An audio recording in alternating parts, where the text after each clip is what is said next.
to Prime Factors. This week, Prime Lies, Robert Walpole. Hip, hip! Hip, hip! Hip, hip!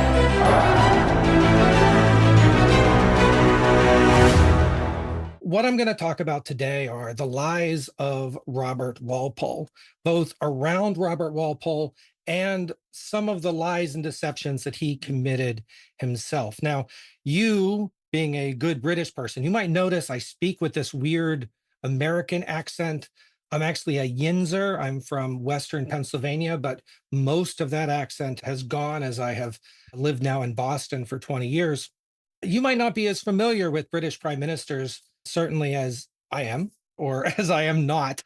As an American, I've learned a lot of this recently. My son got me into this because he was memorizing all of the prime ministers and wanted me to tell him more. So this wasn't my area, but it is now. Anyway, to talk about Robert Walpole, we need to set the scene. And that scene is, of course, the Hanoverians. And old story for some, but the story of how they got a whole bunch of Germans that didn't really speak English and really needed the power and the value of a prime minister, right, really begins with James II. He was Catholic. He wasn't even pretending to not be Catholic, unlike his dad. But good news, he doesn't have any Catholic kids. He has 2 Protestant kids. Therefore, when he dies, he was 52 at this point, we're going to have a Protestant succession and all is going to be great. Well, unfortunately, even 52-year-old men are capable of doing the thing that causes children to happen. I know, shocking. It is true. That part isn't a lie. So he ended up having a kid. This is James Stewart. And almost immediately after he had a kid, he had a glorious revolution, which, well, good for him, I suppose. It turns out that Parliament was really unkeen on this idea of having a Catholic succession. So they invite William and Mary to come in and do their thing, get married the second William III. And then from there, Parliament was good enough and kind enough to pass some laws that would prohibit further Catholic monarchs, with the aim for Sophia of Hanover, this tiny little electorate in Germany, to be potentially the next queen. But after we go from Mary to William to Queen Anne, Sophia was dead. And unfortunately, that means that we get George I as the kings. And of this presentation today, we're mostly going to be staying between 1720 and 1760. And so we have 3 Hanoverians, George I, George II, or George III. But you may know them better, as I do, as the sad one, the bad one, and the mad one. By the way, if you are an American watching this, Horrible Histories is amazing. You got to get it on YouTube, and you can get it on like Apple TV. You can find it. It is not a thing here, but it is so good. And I highly recommend finding it. My son, I have bought him several of the Horrible Histories books, and he's quite enamored with Horrible Histories. Anyway, the story of Robert Walpole starts with a stock market crash. Nothing leads to a seizure of power like a crisis. We had something called the South Sea Company. It was a trading company, ideally for trading to Spanish colonies, but they also sort of dabbled in slavery. It was, let's not talk about that. Certainly they didn't talk about that enough because of, how corrupt and everything this environment was. The British government actually invested heavily in the South Sea Company as part of a debt for shares strategy. This caused a bit of a bubble. And in fact, this caused the government of Britain itself to be over leveraged on this bubble. And when the stock fell, the government could have fallen as well, except for a hero. By the way, this hero sold around here. It's almost as if he knew that something was up. And indeed, he had a lot to do with this. But whether that was coincidental, whether this is just a story that they say to demonize Mr. Walpole, I really don't know. But maybe after we talk a little bit more tonight, we can judge together. In order to get us out of this crisis, and I keep saying us because British history up until 1776 is American history, and I consider these guys very much the early leaders that indeed my own slightly further west country needed to look up to. Anyway, Walpole was given tremendous power to fix this. He was already the leader of the House of Commons. He was already responsible for the Whigs. but he was also made both the Chancellor of the Exchequer and the First Lord of the Treasury. In a little while, he is going to be given a really cool house. And that with these great cosmic powers, he was going to bring Britain out of this recession. And there we get into lie number one. Robert Walpole was the first prime minister. And Wikipedia will tell you list of British prime ministers. Number one, Robert Walpole. So I reviewed history books from the 1700s to the 1770s. Thankfully, I have access to libraries through my evening employer. I have access to libraries through things like Google Books. And I was able to do some searching. I'm not going to claim it was great. And I did this in order to figure out what people were saying about this idea of prime minister at the time that Robert Walpole was actually in power. I found a book called The Short History of Prime Ministers in Great Britain, 1733. I found a different book with the same topic, History of Prime Ministers and Favorites, 1763.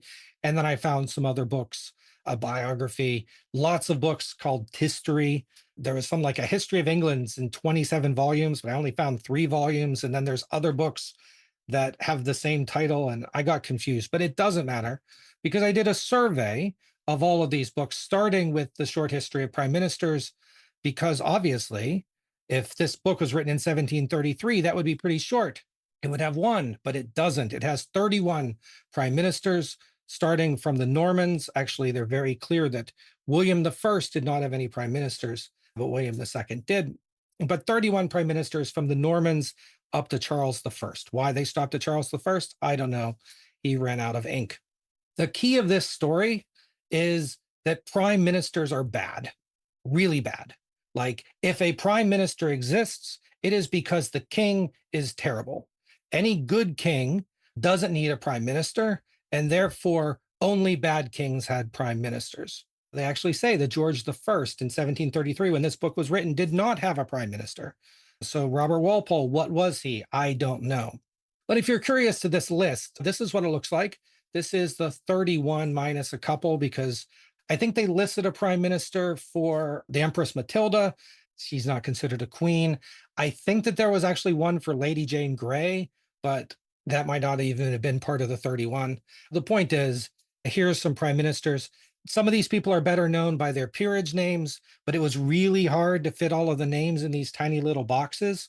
Hopefully you'll recognize some of them, right? We got Simon de Montfort here. We have everyone's favorite person that definitely wasn't prime minister, Thomas Becket, and we can go on. But if anyone were to do like a season 2 of a British prime minister podcast, starting with a list like this might be pretty good. Going to the 1763 book. So 3 decades later, now not only has Walpole been prime minister, but so has 6 others by the modern reckoning. We find the book, A History of Prime Ministers and Favorites. And guess what? They're still evil. Although it does list some Hanoverian prime ministers. We'll talk about that in a minute. Reviewing this book, the big thing here is they added prime ministers, 4 of them after Charles I. Some of them are very familiar to me because they come up a lot in the history of Robert Walpole. So Godolphin and Robert Harley, the Earl of Oxford. But mostly it's the same. For whatever reason, they decided Robert Cecil wasn't a prime minister. Don't look at me. Otherwise, it's actually surprising how static this list is, right? We got 2 books, 30 years apart, and they have almost the same lists. And so that implies, at least to me, that there was something of a canon of prime ministers that had developed at that time. And as I said, I could go way too deep into this, but that would be boring. And so I'm not going to, except to say that we have this book, the Biographia Britannica, that I like. It's a whole series of little biographical sketches done over a whole bunch of volumes. They did not list all the kings. They did not list all the prime ministers. But thanks to the magic of like text searching, I was able to identify that it listed 16 prime ministers, 12 of which are in agreement with the books. And this, by the way, was 1747, but different volumes were completed between 1747 and the 1790s. So it represents a continuum of thought. But this book does not have the idea that prime ministers are evil. And so they were happy enough to give Elizabeth I some prime ministers, which the previous did not, right? They were very careful. Elizabeth is great. Prime ministers are only with bad kings. Whether you believe that William Cecil and Francis Bacon were prime ministers of Queen Elizabeth I, well, that's a conversation for another day. I put a star here by the ones that both of them have. And I think it's interesting that everyone thinks that Ranulph Flambard, a guy who I had unfortunately not heard of, because who studies the early Normans when you're an American? Not enough, my friends, not enough. But the point is, there does seem to be like this idea that they were definitely around by the Tudors, but there might have been earlier ones. And I looked at other history books, and I just want to mention John of Gaunt showed up here, Robert Spencer, right there. There are some more. One of the books actually said that Dunstan, Bishop Dunstan, way back from the Anglo-Saxon era, was a prime minister. The point is not that these were all prime ministers or they weren't prime ministers, but that Robert Walpole, as what we consider the first prime minister, lived in this continuum of the people at the time thinking that he was only one more of something else rather than something considerably different. But we'll talk a little bit more about what is different. Certainly, Walpole had more direct power, especially through his control of the Commons, as well as through his command of the purse, that I think many of these others, the canonical list, these are the six that everyone agrees are prime ministers. When I say everyone, I mean the Parliament of the UK website, who presumably knows these things, say that these are the first six. Other sources list William Pulteney, the Earl of Bath, and James Waldegrave, the Earl Waldegrave, as disputed prime ministers or as prime ministers. They served 2 and 4 days, respectively. So you can decide to count them. I did episodes on them. Primetime did episodes on them. They're awesome people, definitely fun to know about, but they're not on the list. Taking that 1763 book, I should point out that they did continue that pattern. The list of prime ministers that started with Ranulph Flambard continued through Robert Walpole, Henry Pelham, Thomas Pelham Holles, and John Stuart, right? So they were not a different thing. They were a continuation of that. But actually, what I really love is that in the Biographica Britannia, they still don't list them. They specifically call out that John Carteret, the Lord Carteret, eventually Granville, they specifically call him out as being prime minister instead of Spencer Compton, the Duke of Wilmington, right?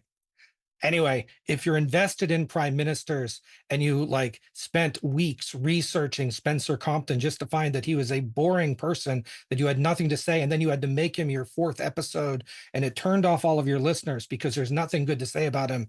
And then you're like, I could have talked about Carteret instead.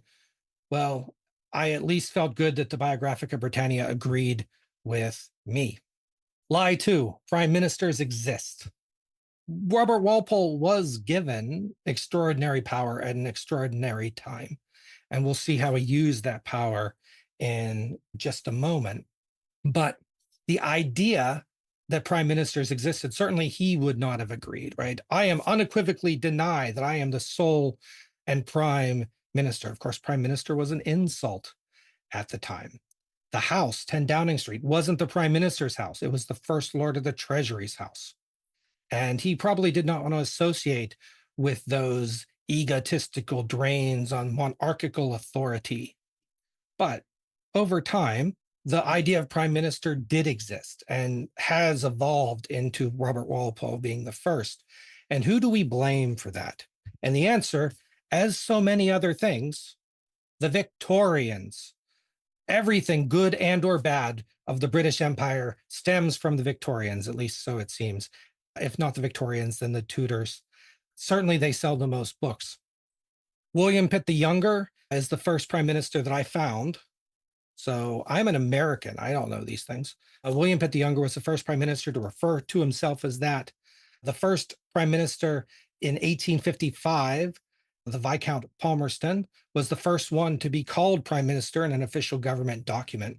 Reading some Victorian histories, I found a great book by Walter Bagehot that really has reframed the idea of prime minister history, British history, as being about control of parliament. So by the mid 1860s, this idea had clearly entered the common or the academic understanding. And so it was sort of inevitable that in 1905, Arthur Balfour got a prime minister added to the order of precedence. This is like 2 weeks before he was out. So it wasn't really for him. It was for whoever came next. And finally, Neville Chamberlain, who is not known for anything bad, got the Ministers of the Crown Act passed, which officially made Prime Minister a role with a salary. Good on you, Neville Chamberlain. I hope that when we get to your episode, you will not do anything tremendously disappointing. And now we'll move on to lie 3. And I'm going to go quickly through here, which is stuff about Walpole himself, because he had been given this power. He wasn't asked to solve a problem. How did he solve it? And how did he use that power once that was solved? Robert Walpole is famous for saying that all men have their price. But that's not the only funny thing that he did. Number 1, Robert Walpole controlled the post office. He was able to select postmaster generals. He operated a secret office, not the last to do so, but he operated a secret office which would intersect and copy mail. Very important in the Atterbury scandal in 1722, essentially allowing them to prosecute many members of the plot. Although I believe that Francis Atterbury himself managed to mostly escape from consequence. He lost his job. He got exiled to France for a little bit. But the point is, he was reading the mail to push down his opposition. He had something called a secret service fund, which was intended for use in espionage, but that he reallocated for use of, say, bribing newspapers or officials or whatever. The number that I found online said this was a £50,000 per year. This today is about 18 million pounds. So he had the money to buy the people. He controlled election committees. This was super important in 1735 and 1741. They put Whigs in control of election committees, allowing whenever there was a dispute, Whigs saying, I won, the Tory says, I won. Well, let's go to the committee. And the committee is made up of Whigs that say, oh dear, it looks like the Whig won. I wonder how that happened. And this was a way that they could prop up and reinforce their majorities, particularly in the later eras of Walpole's time, where he was personally becoming less popular. We've already talked about rotten boroughs, or most people know about rotten boroughs. These are these ideas that some places you could just buy votes. There's a song about it. You can listen to it, that you can remember some of your rotten boroughs. Let's see, how does it go? Old Sarum, Gattown, Newtown, Eastleigh, Dunwich, Plymouth, Airlie, places that once exist but now are somewhat empty. You can buy up all the seats and give them to a friendly. Old Sarum, Gattown, Newtown, Eastleigh, Dunwich, Plymouth, Airlie. That's enough. Finally, he censored the heck out of everybody, right? There was a Craftsman that was published by Bolingbroke and Bath, William Pulteney. It wasn't even a Tory paper. It was Whigs. They believed everything that Robert Walpole stood for, but just not his methods. And they still managed to get the editor imprisoned, because if you didn't agree with Walpole, he would punish you. This is how he stayed in office for 20 years. He also hated plays. There was a play, the 1722, The Beggars Opera, that made fun of him. My son and I gave a dramatic retelling of it at one point. They passed a law in 1737 that just said that all plays in Britain had to be approved by the government. So political commentary was banned in the public sphere under Walpole in many ways. And finally, I think the thing that makes him special and different is that he managed to survive being kicked out. George II tried to get rid of him and failed. Putting Spencer Compton in his place didn't work. And then Henry Pelham tried the same trick a couple years later, was successfully able to stay in office and reinforce his position with George II. And Thomas Pelham Holles, well, he's not as good as his brother, and he completely botched it. And then John Stuart became prime minister. But these things happen. In conclusion, there's nothing we can learn about the past. None of what I've just said has any bearing on modern life or the world that we currently live in. Number 2, reading history books is fun, and I could spend too much time doing it. And number 3, I'm sorry, I can no longer sing. With that, before I go, I'm going to say, please check out John's and the Primetime team's presentation. It's at 4:05 p.m. today. They are awesome. They are much more British than we are, and they started before we did. I still feel bad, but I give them my strongest recommendation. Please go to their session. And with that, I'll pause for questions. Well, I mean, that's incredibly kind of you to recommend my podcast at the end of your own session. So thank you very much, Joe. That was a really wonderful presentation. Thank you. Quick question. What would you say is a bigger lie, prime ministers or the Glorious Revolution? Oh, that is a tricky one. So the Glorious Revolution, at least you can see the result, right? So clearly there was a glorious, but was it glorious and was it a revolution? I'm not going to answer. I'm going to be annoying because I think both of them are lies in their own unique way. And I'm going to leave it at that. Absolutely. That chart that you had of the South Sea Company shares was very interesting. I've seen that in history books, but annotating exactly where Walpole sold, do you think that he knew that it was coming up? I have several biographies of him, and they seem to be hedging their bets. Maybe he was diversifying, but I can't even find out for sure. Did he sell all of his shares or just some? What was the exact date? Like, it's one of these things where I think it has become part of the message that he did sell his shares, but that indeed itself could be a lie, or that he sold his shares because of some foreknowledge. Certainly, if there was foreknowledge to be had, he was in the best position, or among the people in the best position to have it, given his contacts. But who knows? Absolutely. We've had some lovely comments. Martin Evans said that was a great talk. Thank you very much. Steve Cloutier asks, were prime ministers seen as evil because they were bad advisors to the king? The thesis of both of those books, the 1733 and the 1763, is very much, here's a history of all of the evil counselors who are called prime ministers and the ways in which their weak kings listened to them and did bad things, right? It is very explicit to say that good kings had no prime ministers. So were they bad advisors? Were they weak kings? It's kind of hard to say. And certainly, I mean, it's a long list, and digging into that list, some of them were clearly bad advisors, right?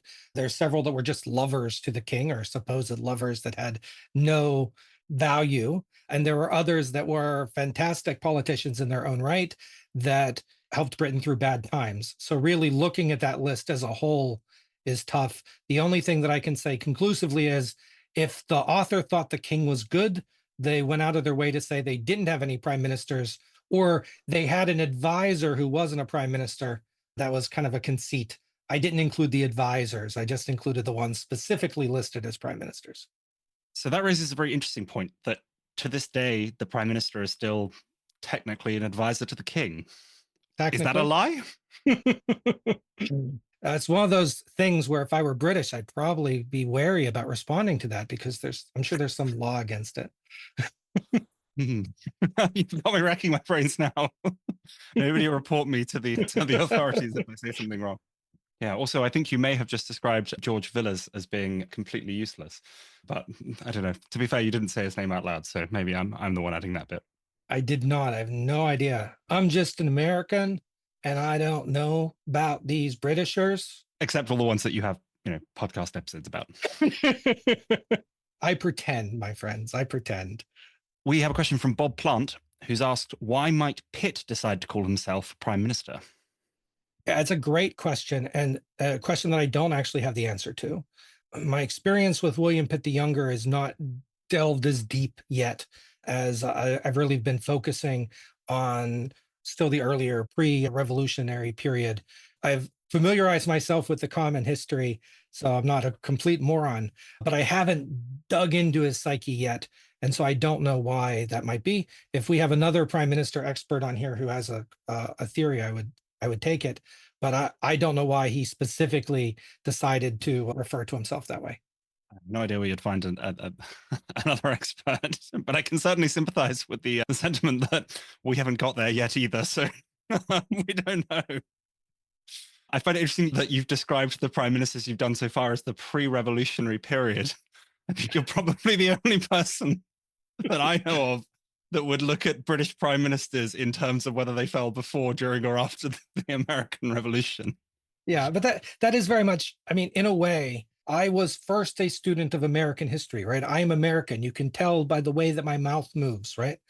And I mean, American history largely glosses over the British, but I've always felt that the British history and the American history is a continuum, and that the leaders of Britain prior to George III were the leaders of America, right? Maybe that's a scandalous statement, but I think it's a true one. And so I've been always very interested in this period of British history. And I'm actually looking forward to learning and talking about the revolution from the British perspective, and B, digging deeper into British politics after my sort of natural cutoff, where I would have shifted to Washington and Adams instead of, whoever comes next. And apart from the revolution itself, which obviously, the intolerable acts, and there's a lot there, but do you think that America still feels the effects of legislation or of decisions that were made by the British government back in the pre-revolutionary period of British prime ministers? This is tricky because I'm not a scholar in this area, but I can say pretty conclusively that the American founding ideas were in conjunction and opposition, right? I mean, English common law is American law, right? We inherited it and we continue to consider it part of the American legal code. Every now and then you can still find our Supreme Court looking at old English common law. I think there's a lot to that. And some of what they were responding to, whoever, was very much colonial specific challenges that were not the same as Britain, right? The culture had changed a little bit. So I think I would need to dig a little deeper to answer that question better. But this has been one of the most exciting things about this journey for me, is really spending the time to understand the system and seeing these parallels. Thank you very much, Joe. Thank you to all of our listeners. And thank you to those of you who are listening from the future via the power of the internet. Thank you, everybody. And I hope you enjoy the rest of the conference. Thank you.